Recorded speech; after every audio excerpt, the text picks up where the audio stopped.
अगर आपको हमारी वीडियो पसंद आए तो हमें कमेंट सेक्शन में ज़रूर बताएं। वीडियो को लाइक और शेयर करना मत भूलिएगा। और अगर आपने हमारा चैनल सब्सक्राइब नहीं किया तो जल्दी से सब्सक्राइब करें और साथ में बेल आइकन पर भी क्लिक कर दें। अस्सलाम वालेकुम नाज़रीन, आज आपको मैं CR39 ग्लास का बताऊंगा कि CR39 ग्लास और हार्ड कोड ग्लास के मतलब बताऊंगा। सबसे पहले CR39 जो ग्लास एक्सपायर ग्लास है उसके अंदर ये पीलापन आ जाता है, ये कभी भी नहीं ना लगवाएं, ये नुकसानदेह होता है। और ये देखें दूसरा फ्रेश ग्लास CR39 में ये प्योर वाइट है, ठीक है। अब ये दोनों में देखें आप, एक येलो है लेकिन ये इतना येलो भी नहीं है, तो फिर भी जो है ना ये कभी भी ना लगवाएं। एक ज़्यादा इससे येलो होता है वो तो बिल्कुल ही नहीं लगवाना चाहिए। ये फ्रेश जब भी लगवाएं, क्योंकि आप देते हैं पैसे पूरे, तो जब भी लगवाएं तो फ्रेश ग्लास लगवाएं CR39 में। इसके बाद बारी आती है hard code glass. Hard code glass अक्सर मार्केट में यही कहते हैं कि ये स्क्रैच लेस ग्लास है।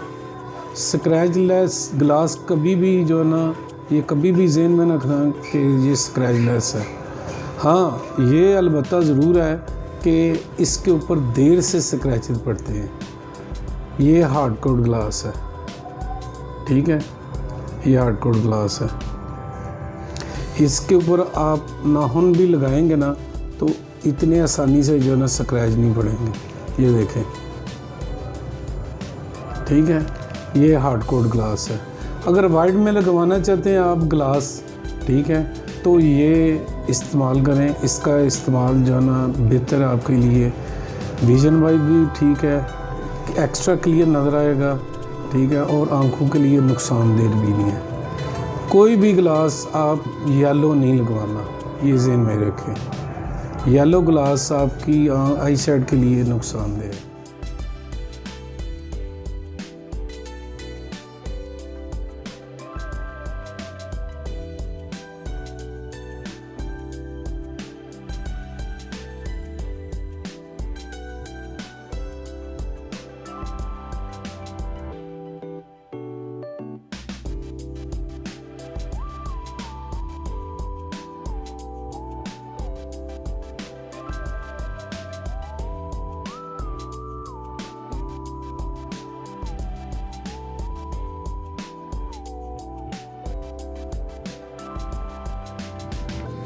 अगर आपको हमारी वीडियो पसंद आए तो हमें कमेंट सेक्शन में ज़रूर बताएं। वीडियो को लाइक और शेयर करना मत भूलिएगा। और अगर आपने हमारा चैनल सब्सक्राइब नहीं किया तो जल्दी से सब्सक्राइब करें और साथ में बेल आइकन पर भी क्लिक कर दें।